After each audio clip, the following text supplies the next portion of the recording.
रिया और रितु काफी अच्छे दोस्त थे। दोनों की आपस में खूब बनती। दोनों एक ही ऑफिस में काम किया करती थी। रिया रितु को अच्छा दोस्त मानती, लेकिन रितु।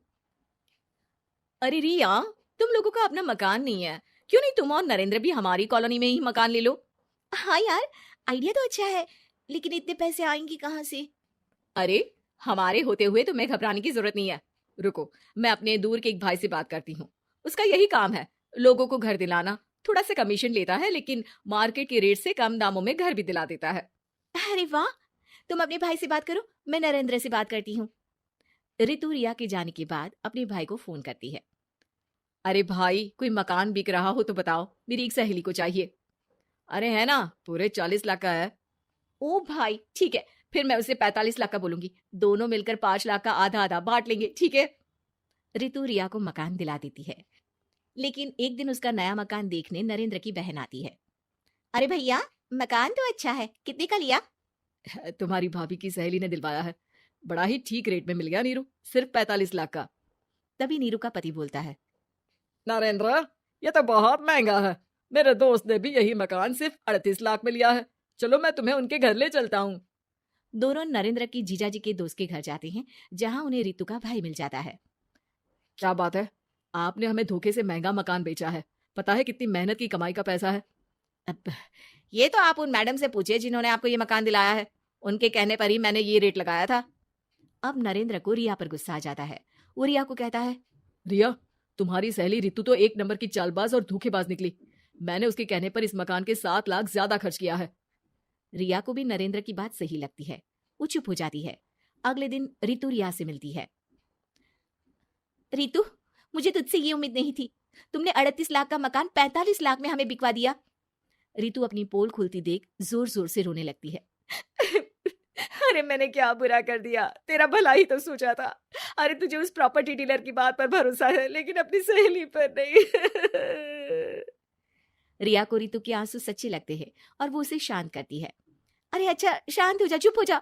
सॉरी, हम लोगों की ही गलती है। हमें मार्केट में पहले रेट पता कर लेना चाहिए था। चल सॉरी। अब रितु आए दिन लोगों से रिया के पीठ पीछे बुराई किया करती थी। रितु अपनी ही दूसरी ऑफिस के सहयोगी से कहती है, अरे ये रिया भले ही मेरी अच्छी दोस्त हो, लेकिन एक नंबर की कंजूस है ये। कभी कुछ खाने जाओ तो पैसा मुझे ही भरना पड़ता है। तभी वहां रिया आ जाती है। अरे रितु सॉरी यार, वो कल के खाने के पैसे तुझे देने पड़े, चेक कर ले। अब मैंने तुझे पेटीएम कर दिया है। अच्छा चल, मैं जा रही हूँ।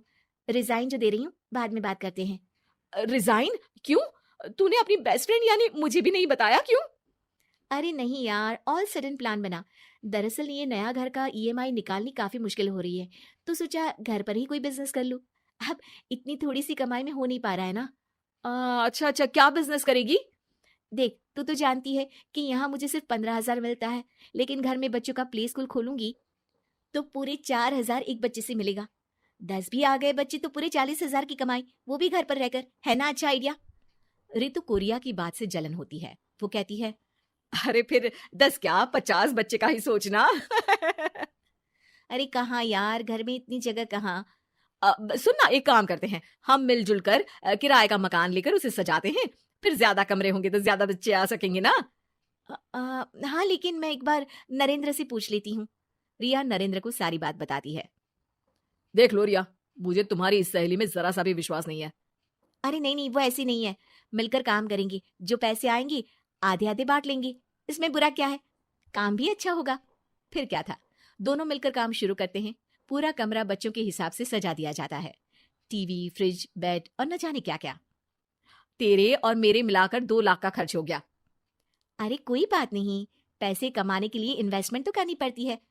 अब इतनी बड़ी रकम है, अच्छा है कि दोनों ने मिलकर कर ली, वरना एक के बस की तो बात नहीं है। हाँ, लेकिन अब मैं ना एक बात बोलना चाहती हूँ। देखो, पिछले 2 महीनों से जब से ये काम चल रहा है, सारी मेहनत मेरी ही है। मैं ही सारा सारा दिन यहाँ का काम देखती हूँ। तो अब मैं तुम्हारे साथ ये काम नहीं करूंगी। अकेले मैं ये स्कूल चलाऊंगी। अरे ऐसे मत बोलो रितु, मैंने नौकरी भी छोड़ दी। थोड़ी बहुत सेविंग्स थी, वो भी मैंने स्कूल को बनाने में लगा दी। अब यार, तुम तो आलसी भी हो। मुझे नहीं लगता तुम ये काम कर पाओगी। रितु, नरेंद्र ठीक बोलते थे, तुम भरोसे के लायक नहीं हो। ये मेरी गलती है कि मैंने तुम पर विश्वास किया। अच्छा जी, तो गलती की ना। मैं तुमको तुम्हारे पैसे धीरे धीरे करके दे दूंगी। अच्छा होगा कि अब तुम यहाँ से निकल जाओ।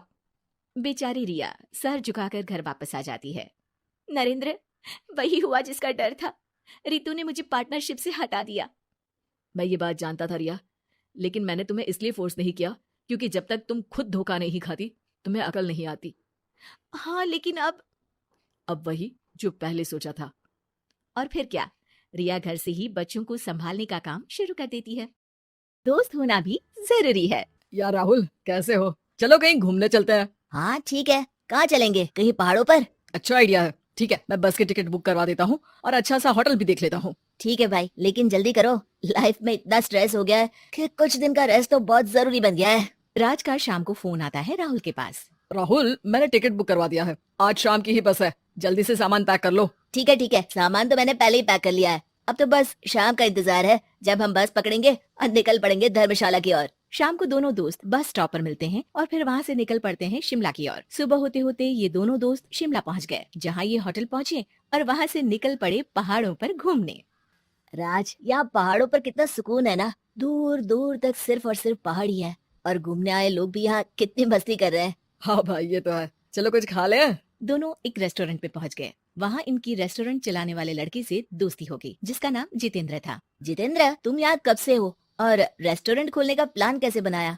अरे भाइयों, मैं तो यहीं का हूँ, बस बाहर कुछ साल के लिए गया था नौकरी करने, और फिर लौट आया और अपने यहाँ ही रेस्टोरेंट खोल लिया। पिछले 6 साल से यहीं पर हूँ। अरे लेकिन जितेंद्र, एक बात तो बताओ, रेस्टोरेंट ही क्यों, कुछ और काम क्यों नहीं? अरे भैया, अपना तो ये मानना है कि आदमी दुनिया में कहीं भी हो लेकिन उसे भूख तो लगेगी ही, और इसके लिए उसे खाना तो चाहिए ही। यानी ये धंधा कभी मंदा नहीं पड़ता, इसलिए ये काम शुरू किया था। लेकिन इस काम में क्या मुनाफा भी होता है या फिर बस ऐसे ही काम चल रहा है शौकियाना तौर पर? अरे क्यों नहीं भैया, काम तो हो ही रहा है, और मुनाफा नहीं होता तो ये 10 लोगों का स्टाफ कैसे रख लेता। वैसे आप भी क्यों नहीं इस बिजनेस में हाथ आजमाते हो? हाँ, आइडिया तो अच्छा है, लेकिन हम लोग तो सिर्फ यहाँ घूमने आए हैं और हमारे पास इतने पैसे भी नहीं है। अरे पैसों की चिंता क्यों करते हो, सिर्फ 5 लाख रुपए लगाकर भी आप काम शुरू कर सकते हो। अच्छा, वो कैसे? अरे आप रेस्टोरेंट में मेरे पार्टनर बन जाइए, जो मुनाफा होगा वो आधा आधा बांट लेंगे। राज को ये सुनकर अच्छा तो लगा, लेकिन राहुल को इस ऑफर में कुछ दिक्कत लगी। उसने कोने में ले जाकर राज को समझाना शुरू किया।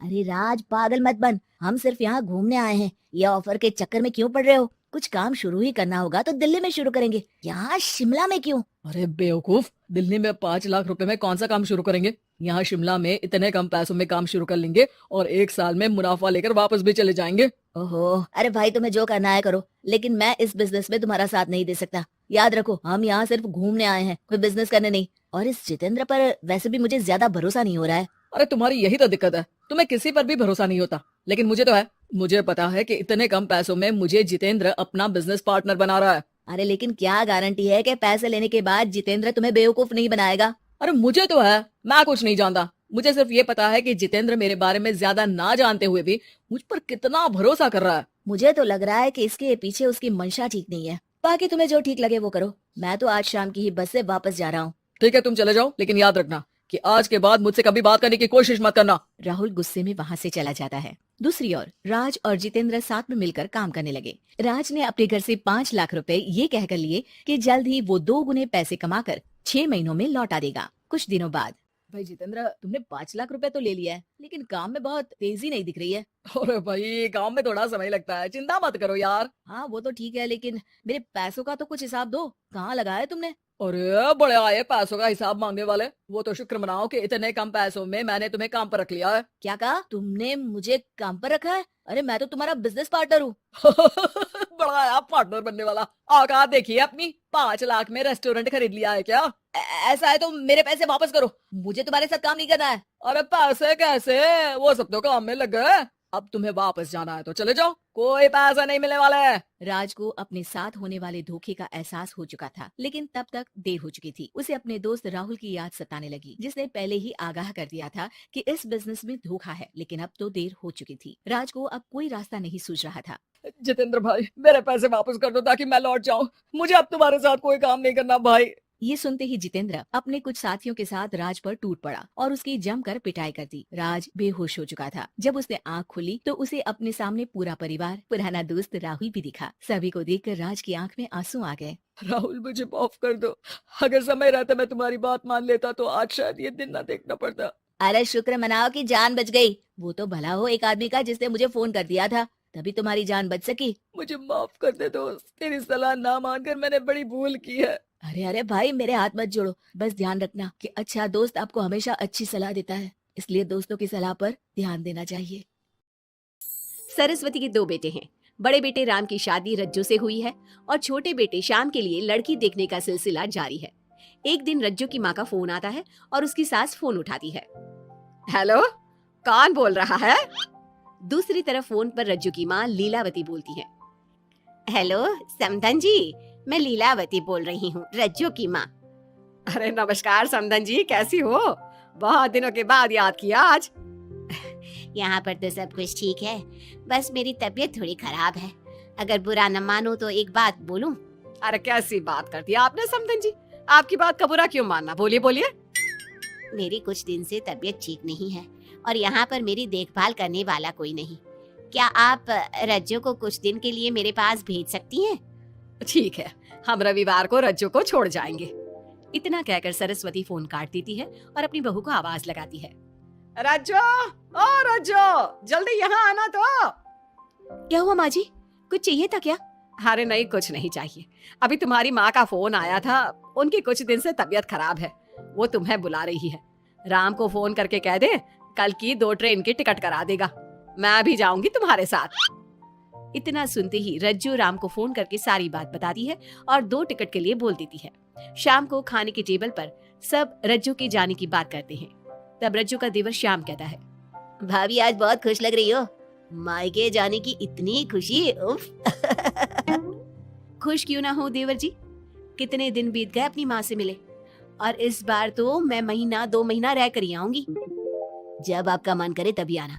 अच्छा एक बात तो बताओ, वहाँ से क्या लाओगी मेरे लिए? देवर जी कहो तो देवरानी ले आऊं। वैसे भी सभी घर वाले चाहते हैं कि आपकी जल्दी से शादी हो जाए। श्याम शर्मा जाता है और चुप हो जाता है। इतने में राम कहता है, रज्जू, तुमने जाने की सारी तैयारी तो कर ली है ना? कपड़े तो रख लिए ना? थोड़े गर्म कपड़े भी रख लेना, वहाँ ठंड होगी, और जल्दी आने की कोशिश करना। ठीक है, मैं जल्दी आने की कोशिश करूंगी बस। अगली सुबह दोनों जाने की तैयारी करने लगी। राम उन्हें स्टेशन छोड़कर घर वापस आता है। कुछ घंटों बाद रज्जू और सरस्वती गांव पहुंच जाते हैं। रज्जू अपनी माँ को देखकर बहुत खुश होती है। माँ, आप अपना बिल्कुल भी ध्यान नहीं रखती, कितनी कमजोर हो गई हैं आप। अब बेटा क्या ध्यान रखूं, उम्र भी तो हो गई है, ये बीमारियां तो लगी रहेगी। बहन जी आइए आइए बैठिए, मुझे बहुत अच्छा लगा कि आप भी यहाँ आई। अगले दिन सरस्वती अपने घर वापस जाने लगती है तो लीलावती से कहती है, बहन जी ध्यान रखना आप अपना, आपकी तबीयत ठीक हो जाए तो आप भी रज्जू के साथ आ जाना। रज्जू के बिना तो घर सूना सूना लगेगा।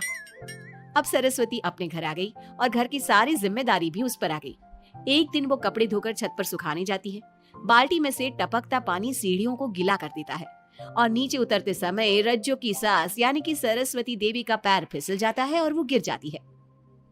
अरे मेरी माँ मर गई, मेरा पैर तो गया। लेकिन घर में कोई नहीं था। सरस्वती जैसे तैसे अपने आप को संभालती जाकर कुर्सी पर बैठती है। वो अपनी बहू के बारे में सोचती है। अगर रज्जू होती तो मुझे संभाल लेती और घर भी संभाल लेती। अब घर के काम कौन करेगा? मैं डॉक्टर के पास कैसे जाऊं? बहुत दर्द हो रहा है। जब राम और श्याम घर आते हैं तो अपनी माँ की ऐसी हालत देखकर वो जल्दी से डॉक्टर को बुलाते हैं। डॉक्टर सरस्वती के पैर पर पट्टी बांधता है और उसे आराम करने की सलाह देता है। राम कहता है, माँ आप बस आराम करो, मैं रज्जू को खबर कर देता हूँ, वो कल ही यहाँ आ जाएगी। अरे रहने देना बेटा, उसकी माँ की तबीयत ठीक नहीं है, कुछ दिन में वो खुद ही आ जाएगी, उसे परेशान मत कर। माँ अब हमें श्याम की भी शादी कर देनी चाहिए। कभी घर में कोई ऐसी परेशानी आती है तो कोई तो होगा घर संभालने वाला। आप और रज्जू की घर के कामकाज में मदद भी हो जाएगी। कुछ समय बाद श्याम की शादी सीमा से हो गई, लेकिन सीमा ने तो आते ही घर में क्लेश शुरू कर दिया। वो छोटी छोटी बातों पर लड़ती और उसे देखकर रज्जू का भी बर्ताव बदल गया। एक दिन सीमा सुबह उठने में लेट हो गई और रज्जू ने नाश्ता बना दिया।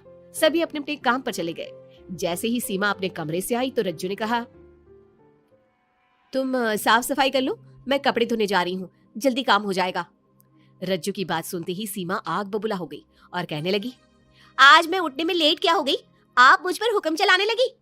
मुझसे कोई इस तरह से बात करिए, मुझे बिल्कुल भी पसंद नहीं है। अरे सीमा, ये किस तरह की बात कर रही हो तुम मुझसे? मैंने कोई हुक्म नहीं दिया तुम्हें। मैं तो बस काम को जल्दी खत्म करने की बात कर रही हूँ। उन दोनों की नोक झोंक सुनकर सरस्वती बाहर आ जाती है और दोनों को समझाती है। शाम को सब एक साथ खाना खाने लगे, लेकिन खाने के बाद जब सब अपने कमरे में चले जाते हैं और खाने की टेबल पर थाली यूं ही छोड़ देते हैं, सरस्वती को ये देखकर बहुत गुस्सा आता है। वो दोनों बहुओं को बुलाकर कहती है, तुम सब खाना खाकर चले गए, अब ये बर्तन कौन उठाकर रखेगा? मेरे लिए छोड़कर गई हो सारा काम। तुम दोनों को शर्म नहीं आती? अब दोनों बहुएं एक दूसरे के ऊपर बात टालते हुए फिर लड़ने लगी। ये देख सरस्वती परेशान हो गई। उसने दोनों को डांटा और उन्हें अपने कमरे में भेज दिया। सरस्वती ने जूठे बर्तन धोए। कुछ दिन इसी तरह चलता रहा। अब दोनों सास की नजरों में एक दूसरे को गिराने में लग गई। माँ जी, जब भाभी फोन पर बात कर रही थी ना, तो कह रही थी मैं अपने मायके चली जाऊंगी तो देखते हैं कि कौन काम करता है, और ये हम सबकी बुराई कर रही थी वो। बहू, किसी की बात चुपके से सुनना गलत है ना? तुम आज के बाद ऐसा मत करना। अब तुम जाओ, मैं रज्जू को समझा दूंगी। सरस्वती ने रज्जू से बात करके उसे समझा दिया, लेकिन रज्जू को अपनी देवरानी पर बहुत गुस्सा आया। अब वो भी सीमा की चुगली अपनी सास से करने लगी। अगले दिन रज्जू अपनी सास के कमरे में जाती है और कहती है, मैंने सीमा को बात करते सुना था। वो देवर जी से कह रही थी कि अगर हम लोग अलग कहीं रहे तो हम ज्यादा खुश रहेंगे, रोज रोज की लड़ाइयों से भी बचेंगे। सरस्वती को इस बात पर गुस्सा तो बहुत आया, लेकिन उसने कुछ कहा नहीं। जब दोनों बहुओं को लगा कि सरस्वती उनकी बातों में नहीं आने वाली, तो उन्होंने रिश्तेदारों और पड़ोसियों से एक दूसरे की चुगली करना शुरू कर दिया। जब सरस्वती को यह बात पता चली तो उसने इनकी लड़ाई को शांत करने का उपाय निकाला। रज्जो, सीमा, यहाँ आओ दोनों। दोनों अपनी सास के पास आती हैं। कल मैं घर में हवन करवा रही हूँ। तुम पड़ोसियों और रिश्तेदारों को आने के लिए कह दो और हवन की सारी तैयारी कर लो। हवन का दिन आ गया। पंडित जी रामायण का पाठ करने लगे। माता सीता से महान कोई पत्नी नहीं। उन्होंने अपने पति के लिए सारे राजपाट, सुख सुविधाएं त्याग दी।